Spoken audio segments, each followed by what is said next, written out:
Eric Garner went unconscious cops' use of a chokehold that allegedly led to Eric Garner's death. Me and my brothers and sisters sat around the computer, watched the video, and it changed our lives forever. Medical examiner said Eric Garner. Police say they arrested Garner because he was selling impeachment. I couldn't stop wondering why. I was screaming at the TV. His death now being called a homicide. In a matter of seconds, you see him, being killed, murdered right before our eyes. A Staten Island grand jury has decided not to indict an NYPD officer in the death of a man on Staten Island.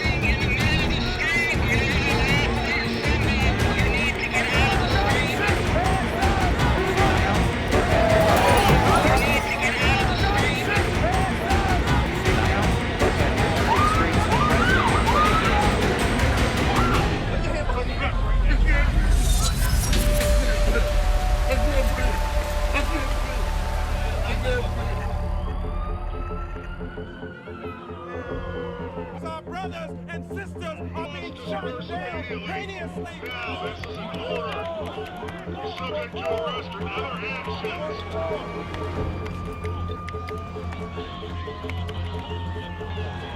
They said that they are going to be out here every night marching until they get an indictment in the death of Eric Garner. There is just as much anger out here tonight, just as much passion. You'll see these police officers in riot gear trying to hold this position at Camden and Howard. The protesters are basically right in their faces. So you can see with African-American protesters facing police in riot gear. These men and women. Protesters in Minneapolis have attempted to shut down the city's airport this afternoon. The group representing the Black Lives Matter movement blocked 2 roads outside a terminal before state police ordered the group to disperse. Back to the situation in downtown Los Angeles. Looks like protesters have moved now onto the 101 freeway in downtown. Earlier in the day, organizers of the group promised that a demonstration involving hundreds of protesters would shut down the Mall of America. I don't remember the kind of life before what's going on. All of my activities have to do with basically what we call the revolution. You kind of just dive in it head first. It's like, so you can't stop. And, I feel like if I stop this time, I can no longer complain about anyone that's murdered unarmed after, Akai Gurley and Eric Garner and Mike Brown. So I have to keep going with this. Martin Luther King, he was in the movement for 13 years before he was assassinated. So it's not something that's going to be overnight. The significance to me of Black Lives Matter is that it's something that's nationwide. It's not just a New York problem, it's a New Jersey problem, it's across the United States. And, Black Lives Matter is basically calling attention that, hey, you say that all lives matter, and yes, all lives matter, but Black lives aren't mattering right now. So that's what we're trying to let you guys know is, hey, hi, Black Lives Matter, we're being kind of hunted, and it's a little bit of a pattern. At first, people could say maybe it was a coincidence, but now it's just a pattern. And it's almost like every year there's some publicly broadcasted, murder of an unarmed African American or brown person. Well, I moved to New York in November for work. I'm an attorney. I work in banking and financial compliance, but I've always been really active outside of work in activist and social justice missions. I don't think people want to confront the issue that there's an issue with our system, that our police, not all of them, but there are some within those ranks, are brutalizing and terrorizing American citizens. And so I believe in our Constitution. I do believe in our criminal justice system. I think it has the potential to be a great system, but the corruption within it and the bias within it makes it a very dangerous system for Black and brown people. Our justice system is not corrupt. It's just very decentralized in comparison to other democratic countries. And when it's decentralized, it's based on a variety of standards for people who are part of the system. And some of the standards are not as high as we would like them to see.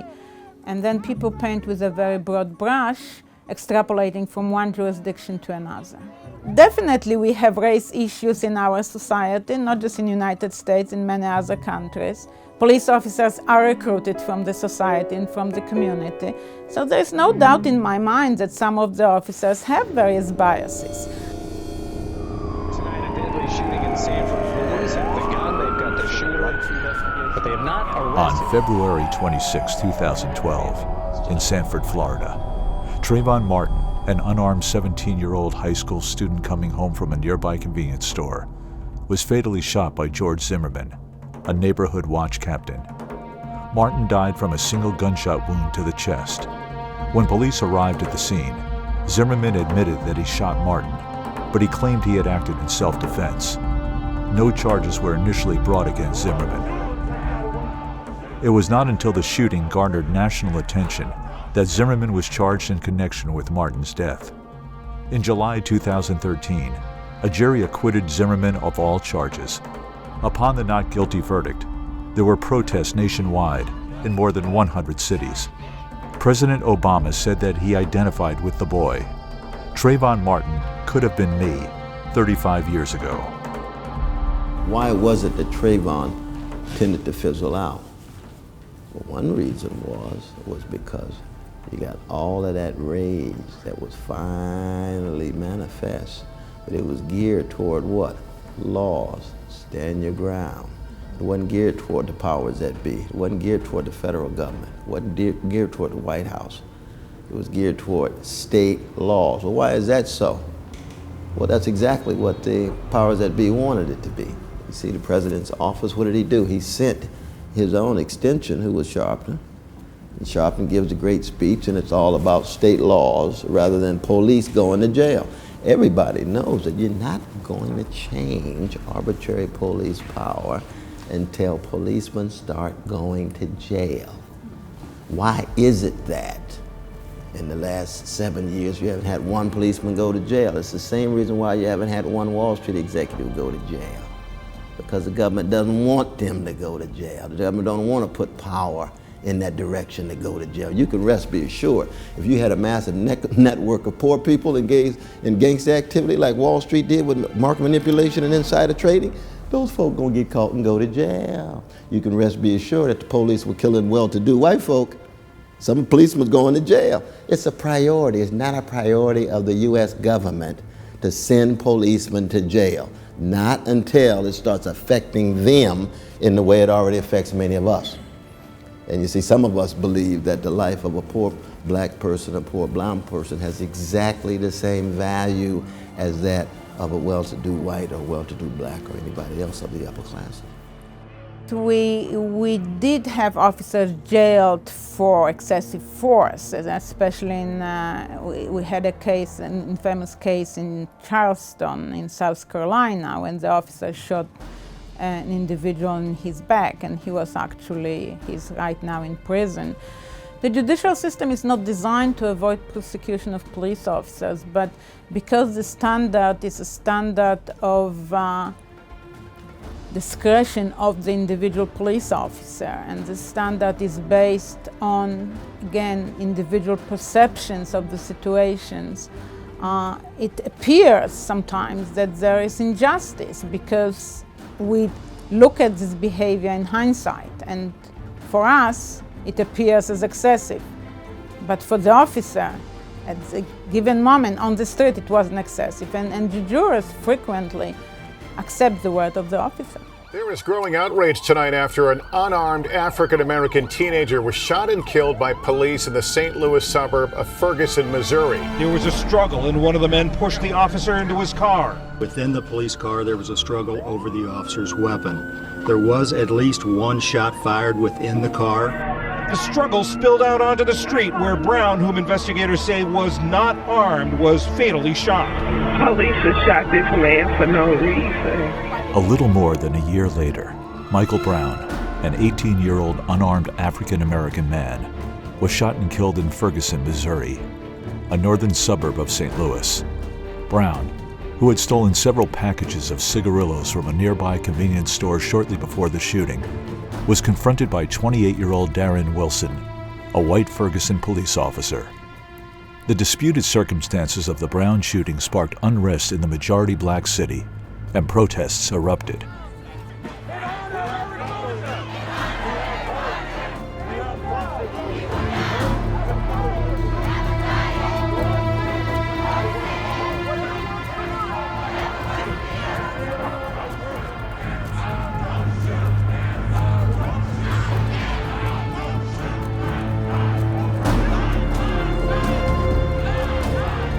The events received considerable attention in the U.S. and elsewhere, and generated a vigorous debate about the relationship between law enforcement and African Americans, as well as the use of force by police in Missouri and across the nation.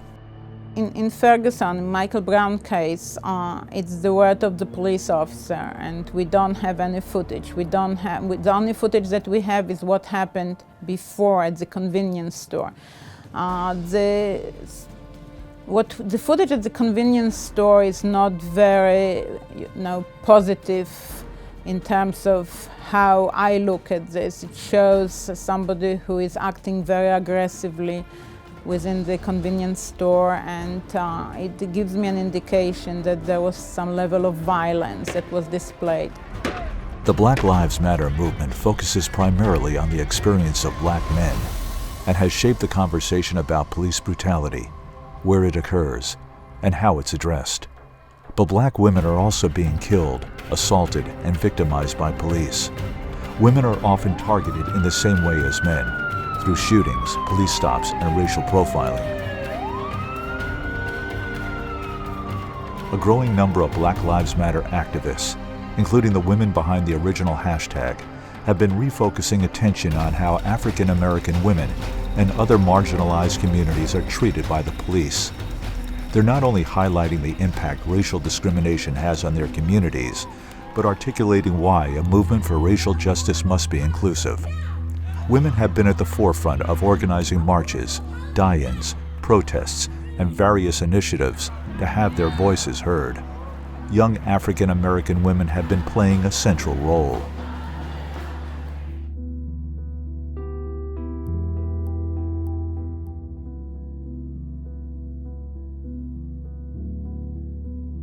If Eric was selling cigarettes, let's arrest him. Let's arrest him, and let's have him go before a jury of his peers, and let's use the system the way it's supposed to be used. Cops are not supposed to be the judge, jury, and executioner. That's the end of the story, really. Like, say hypothetically, one or two of these shootings are justified.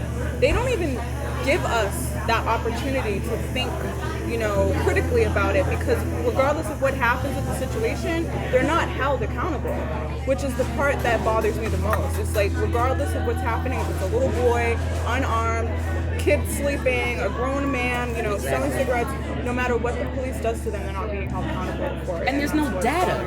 That's another big issue that I think when we have the demands, because I like Esther's, her list of demands. They kind of just echo what everyone's kind of feeling in the movement. But there needs to be data, because why can't we find any, data about how many police-involved shootings, how many fatalities, how many were armed, how many weren't armed? We need that kind of information. That's a serious issue. I think we need to really capitalize on the momentum that we have here. Yeah. And definitely use that to engage the young people, because those are the people who are going to make a change. And that's why we have to do this at a local level. You know what I'm saying? We have to focus locally. And I think our demonstrations, the vigil being one of them, is a good way to do that. You know what I'm saying? Just re-engage people at a local level and then help them to see that we can make change. So thank you guys, as always, for going out and supporting Erica night after night. We do that weekly, on a weekly basis, 2 nights a week. So when one of us can't get there, I appreciate that somebody is there to support her. Yeah. She needs that consistency. Absolutely.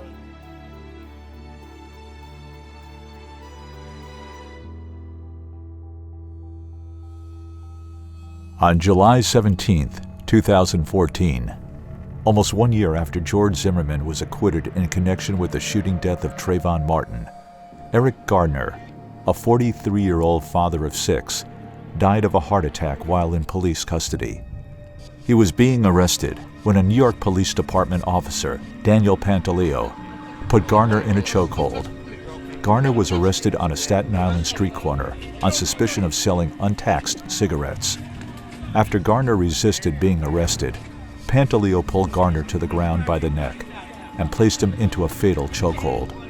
In a cell phone video taken by a passerby, Gardner, who suffered from chronic asthma and heart problems, repeatedly says, "I can't breathe," 11 times in total.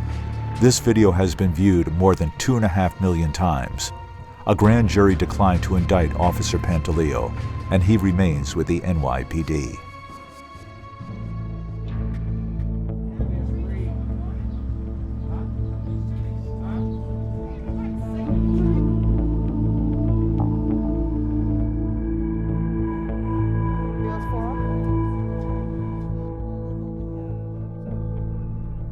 on July 17th, my father was out here just like another regular day, you know, talking with his friends. That day, I was at work.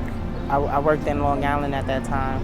I got a call from my mom. I was talking to my mom, and then about 5-10 minutes after I got off the phone with my mom, my sister calls, and she's like, you know, she don't know what's going on. She's all, my mom is, you know, all hysterical, crying. She don't know what's going on. They just said Dad just stopped breathing. So she started calling, you know, the hospital, trying to figure out what was going on. We couldn't get no information in from the phone. They called her and told her, you know, that it was something that went down and my dad stopped breathing. You know, she didn't know that it had anything to do with the cops until she got to the hospital. And so by the time we came to Staten Island, me, my aunt, and my cousins, you know, we drove past this part of where it happened and we seen a whole bunch of news vans and yellow tape. And we still didn't know what was going on, so we got to my grandmother's house, and that's when a reporter from the Daily News was there, and he told us, you know, it was a confrontation with the cops and there's a video, and would you guys like to see it before it goes out on the internet, and would you give us permission to let it go out? And me and my brothers and sisters sat around the computer, watched the video, and it changed our lives forever.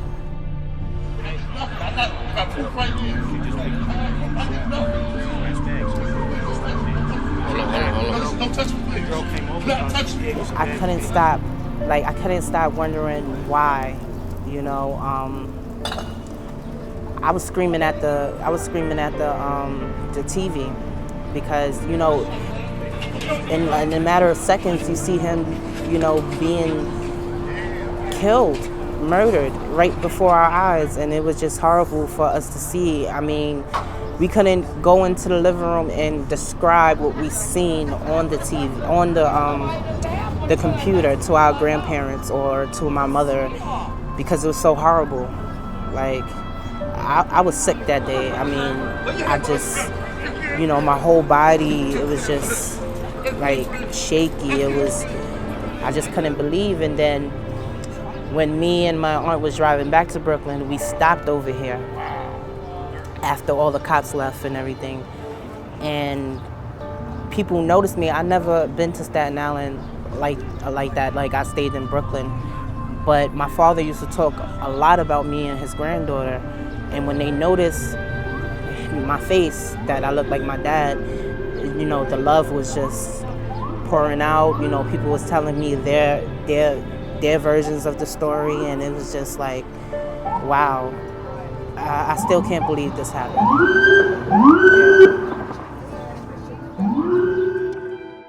The Eric Gardner case is problematic in the sense that experts in martial arts and some other people who specialize in takedowns of individuals believe that this was more of a takedown than a chokehold.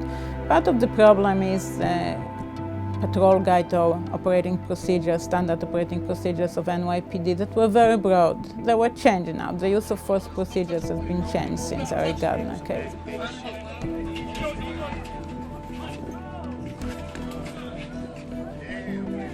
A recent study on children, published in the Journal of Personality and Social Psychology, found that black boys as young as 10 are more likely to be mistaken as being older, be thought of as guilty of possible crimes, and face police violence if accused of a crime. According to a ProPublica analysis of federally collected data on fatal police shootings, young black males were 21 times more likely to have been shot dead by police than their white counterparts. The 1,217 deadly police shootings from 2010 to 2012 captured in the federal data show that black males, ages 15 to 19, died at the hands of police at a rate of 31.17 per million. White males in the same age range were killed at a rate of just 1.47 per million. Breaking Breaking news tonight, it was a case that sparked outrage across the nation and heartbreak here in Cleveland. 12-year-old Tamir Rice playing with a gun outside a rec center. The gun turned out to be fake, and he was shot to death by a rookie police officer who says that he thought it was real. Now the Cuyahoga County prosecutor has released 3 brand new reports on this shooting just within the past few hours. One is from the Highway Patrol. The other 2 are from experts asked to weigh in on this case months ago. They both found that the officer was justified. So who are these experts and how did they reach this decision? In November 2014, 12-year-old Tamir Rice was shot and killed by a police officer in Cleveland, Ohio. 2 officers, Timothy Lohman and Frank Garnback, were responding to a 911 call reporting that a man in a neighborhood park was walking around with what was described as probably a fake gun. Just 1.5 seconds after arriving on the scene, Officer Lohman shot and killed Rice. The boy had been playing with what was later identified as an airsoft pellet gun. A video obtained by the Northeast Ohio Media Group shows Rice's 14-year-old sister running over to her brother, being tackled and forced to the ground, handcuffed, and placed in a patrol car while her brother lay dying. The video also shows that police waited 4 minutes before providing any first aid to Rice. On June 3, 2015, the county sheriff's office released a statement saying their investigation had been completed, with their findings turned over to the county prosecutor. A grand jury later declined to indict Officer Lohman.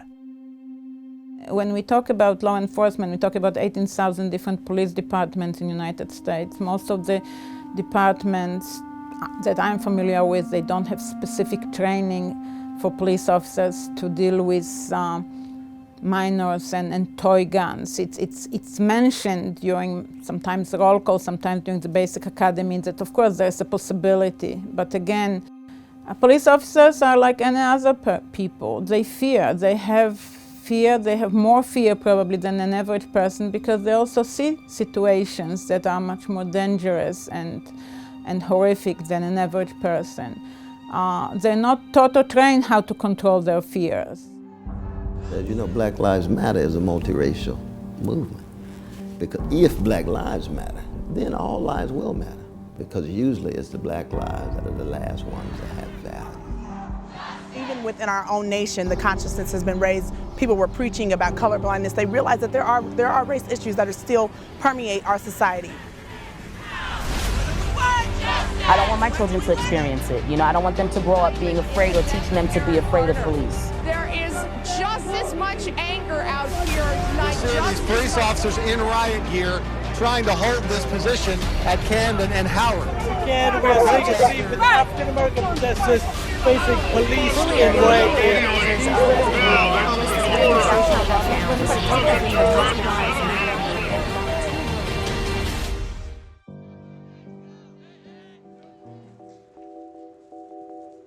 So we were just going over some things for the vigil. It's going to be in Nicholas Hayward Jr. Park. That's in Brooklyn. He was murdered by the police, 13-year-old murdered by the police for like really similar circumstances, very close parallel to what was happening with, or what happened with Tamir Rice. So it's important for me, I think, that place be chosen and that his story be highlighted. So to that end, I'm always trying to connect the dots so that people see, yes, this is a national issue, but this is also a local issue. So his father's going to be speaking. We'll have a prayer by Pastor Omar, words from Mr. Hayward, and then I'll close out talking about the national epidemic of police violence against children. And this is why I wanted us to meet, so that we could talk about things that I may be overlooking. Well, for one, I've applied for a permit with the Parks Department. You guys know that's always important to me, but I also wanted to get your input on that. We had issues with the permit with the march, lots of fighting with the Parks Department and the Police Department. And so they haven't been responsive yet, so I'm wondering if we're going to encounter the same issues that we did with the 4-mile march. The reason why I choose places of public accommodation is because we have a legal right to be there. And so, there's nothing that they can really do about us exercising our First Amendment right within a space of public accommodation. I'm really glad that the weather held up. Thank God, because yesterday was terrible. Yeah, I thought it was going to rain. Imagine if yesterday would have been today. Yeah, and lugging all of this stuff in the rain, and I know it would have been a terrible turnout. Just but get ponchos. Yeah, exactly. But you know, people don't show up when it's rainy or cold, so I'm really glad that people have, you know, I think we're going to have a good turnout. So I'm really excited working with Leah because, you know, you saw her, she's going to be having the weatherproof posters of the children and their stories. She did a great job. Yeah, I think that'll be powerful with it tied like on the fence so that passerbys, you know, will wonder and come and look and then they can read the stories. Yeah, I'm excited about that. She also did an art installation on the floor where she got age-appropriate shoes, like whatever size their shoe size would be at the age that they were killed, and she painted those white, and those are going to be there too. So it's gonna really help you visualize how small these kids were when their lives were stolen. And I think it's good to focus on the children because this is something that can't be argued. Like even you can play devil's advocate, but these are children. Exactly. Children are harmless. So.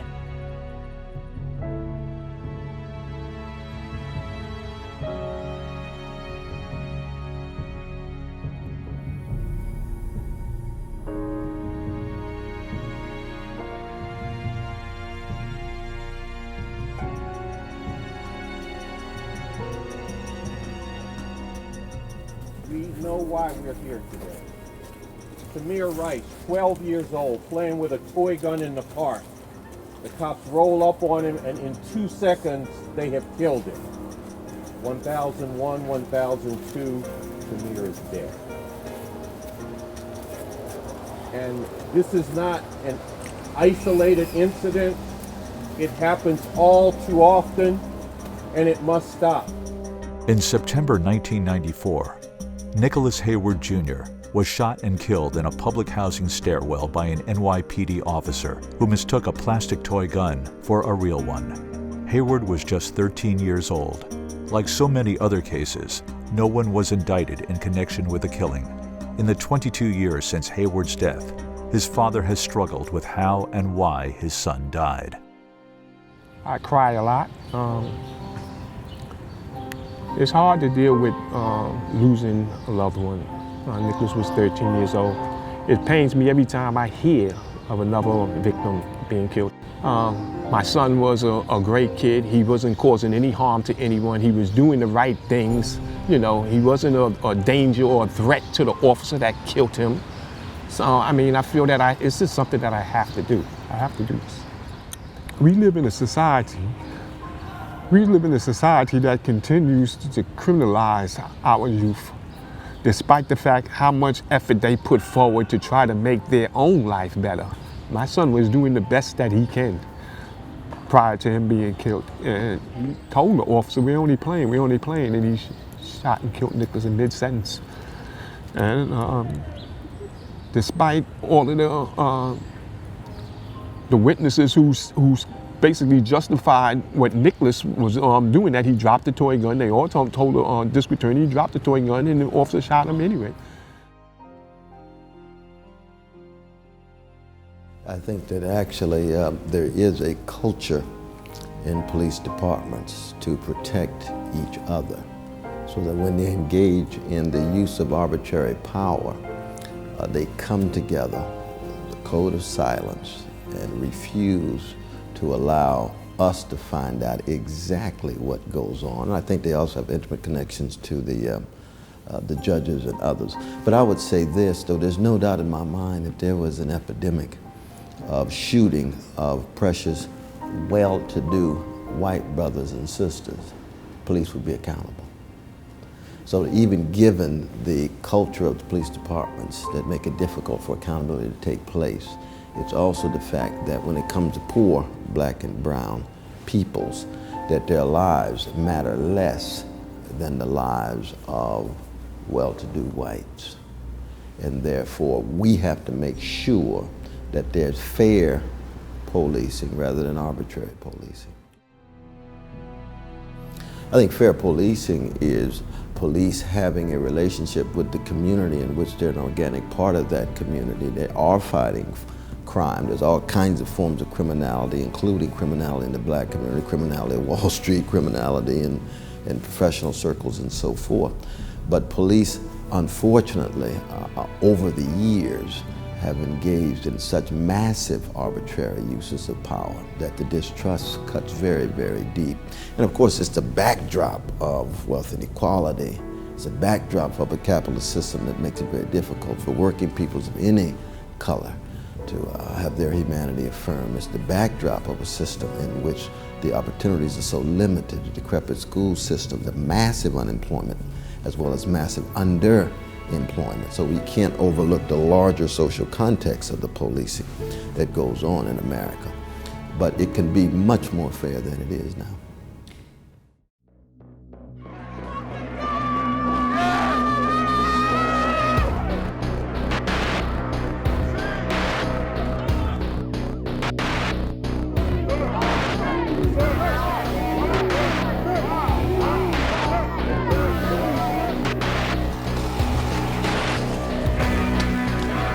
A state of emergency has been declared in the US city of Baltimore after protesters clashed with police. It follows the funeral of Freddie Gray, who died in police custody over a week ago. The National Guard say that as many as 5,000 troops have been deployed amid the unrest. Basically, since Monday, there's been a lot of speculation about what's going on out there, but basically, Freddie Gray, as we remember, we don't know why he was arrested, but he was stopped and he was arrested. And under police custody, his spine ended up being broken and he died from his injuries. So we just need to figure out what's going on, because there's a lot of things being said. We don't know if the youth, we don't know what's going on. We know that a CVS was destroyed. But I mean, with the state of the Baltimore that I knew, I don't imagine that it could be much different from how it used to be. So I am going to head out there, see what's going on, see what I can learn from it, see how I can help, how I can support, but I just can't stay here in New York and not do anything at this point. So I'm heading out there. Breaking news from Baltimore, a city on edge since the death of a suspect while in police custody, his spine nearly severed. Tonight, those tensions fueling violent protests now. Dramatic images coming in at this hour. You can see some people on the streets there throwing rocks and bricks at police officers. On April 19th, 2015, 23-year-old Freddie Gray Jr., an African-American man, died in a Baltimore hospital after sustaining injuries while being transported in a police van. Gray had been arrested a week before by the Baltimore Police Department for possessing what the police said was an illegal switchblade. Gray's hospitalization and subsequent death resulted in an ongoing series of protests. On April 25, 2015, a major protest in downtown Baltimore turned violent, resulting in 34 arrests and injuries to 15 police officers. After Gray's funeral on April 27th, civil disorder intensified with the looting and burning of local businesses and a drugstore, resulting in a state of emergency declared by Maryland Governor Larry Hogan. The Maryland National Guard was deployed to Baltimore, and a curfew was put into place. I went there expecting the worst because I had seen the National Guard on TV and I had seen like how occupied they were by the military. So I was a little nervous when I got there, but surprisingly, it seemed that they were protecting mostly the harbor, the downtown harbor. That's where all of the National Guard really was, and it seemed that that was what their attention was focused on protecting. I think the media tried to kind of instill fear so that the same thing wouldn't happen in New York, but with Baltimore, it was the young children not feeling heard. It was mostly young children. All of the programs out there are cut for them. There's really nothing for them after school or part-time job-wise out there. So these children, they felt unheard, and their thing was to take to the streets. They were emotional. They started destroying, things that they didn't feel were beneficial to the community. The narrative around Baltimore, first of all, was that it was a riot. And I don't like that terminology because it's an uprising. It's cause and effect. When people are living in pervasive poverty and homelessness and joblessness, and on top of that, you add to that the current political climate where we see, not that it wasn't happening before, but where we see an overabundance of cops shooting and killing unarmed men, that was a natural response to to those conditions. As with every other protest that has happened throughout this country in response to this issue, there was a negative slant put on it. They wanted to paint these people as savages instead of looking at the cause and effect. And they also didn't focus on the days that preceded what they call the riot, where people were actually in the streets peacefully protesting. So of course they're gonna spin it. On May 21st, a grand jury indicted several of the officers involved with Gray's arrest. But in December 2015, a Baltimore judge declared a mistrial in the trial of one officer after the jury was unable to reach a verdict.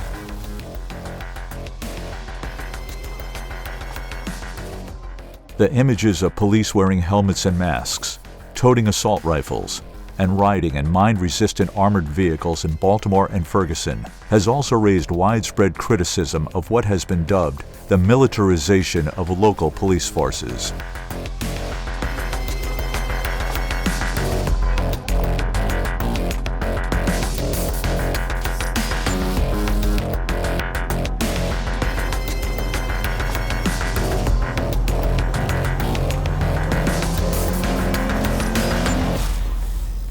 The difference, I think, in the last 5 or 10 years, you've got the intense militarization of police departments.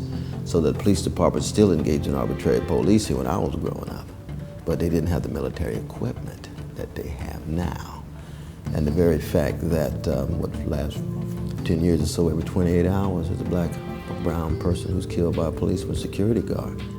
I think that military-grade equipment should be allocated to police department, but never ever used against civilians. The military-grade equipment should be used in active shooter situations, terrorist attack, but never against a civilian unrest. And in my mind, it was a horrible error of judgment. We need action. By action, I mean transformation of institutions. By action, I mean redistribution of the wealth downward. By action, I mean high-quality jobs, high-quality education. By action, I mean high-quality communities where people can live with dignity. By action, I mean police who are accountable, who are punished by law if they murder other folk, arbitrarily treat other folk in ways in which they ought not. So we're talking about just radical democracy. We need people's power. We need the sharing of power. Unfortunately, I think that what we've seen with the killings of the officers in New York in 2014 and what we've seen in Dallas recently, unfortunately, I think that this is not the end of retaliation against law enforcement officers by certain individuals who feel that police profession and officers, no matter what department they come from, represent this oppressive and brutal treatment of minorities. After all, if somebody thinks about democracy and democratic principle and wanting to live in a democratic country, they have to realize that policing is a pillar of democracy. And if there are issues of concern, these issues of concern have to be discussed and have to be brought to the attention of the local politicians, but never ever they should be translated into any violent behavior, especially towards the ones who overall are charged with the protection of all of us. One major goal that we have is to tie federal funding of local police forces to a prerequisite that they provide data regarding their shootings, especially in the cases of when they're shooting unarmed civilians, and then also to tie that to the mandatory use of body cameras. So that's a huge goal because I think transparency is necessary. I don't think there's enough data out there, and so that's another reason why people are able to dismiss this issue. Another goal is to have an independent prosecutor to prosecute police when in cases of police violence, especially against unarmed people, because I think it will restore faith for those of us who have lost it in our criminal justice system. People believe that the grand jury system is antiquated and it leaves police to kill with impunity, and so I think that this would be one way to help resolve that issue. You know, a lot of people ask me, like, why do I protest? And because it's an ongoing problem, and I can pretend that it's not going on. I can pretend that it's not happening, but there will be a new hashtag to learn. There'll be a new face the next day.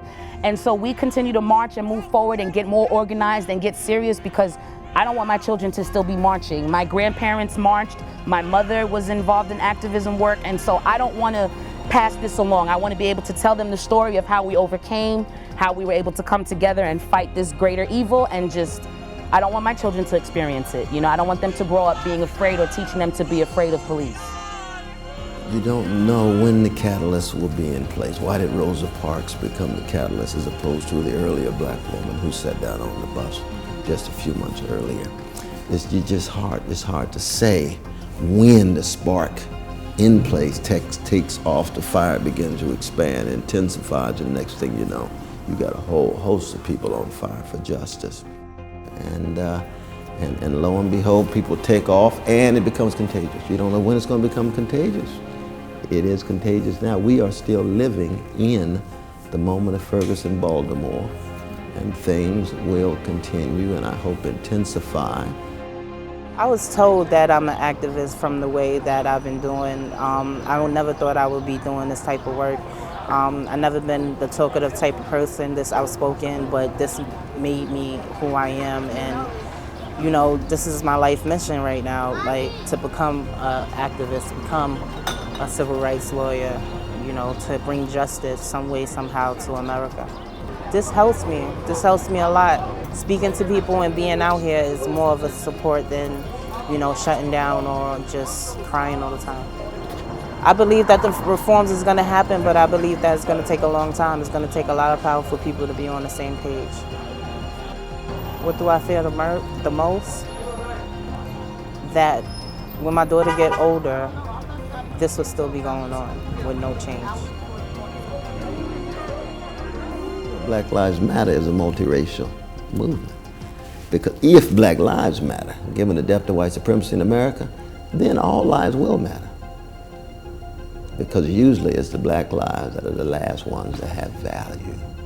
But the indigenous lives will matter, the Asian lives, the white lives, the brown lives, if Black Lives Matter. That's what makes that movement so crucial. And I'm just so very proud and blessed to be an old school brother who's a small part of that movement led by young folk.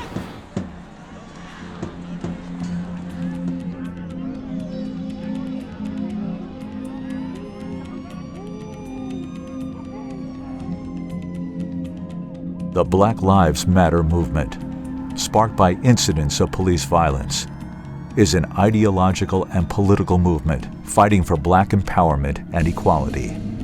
The movement has grown from the hashtag Black Lives Matter to include protests and demonstrations in every major city in America.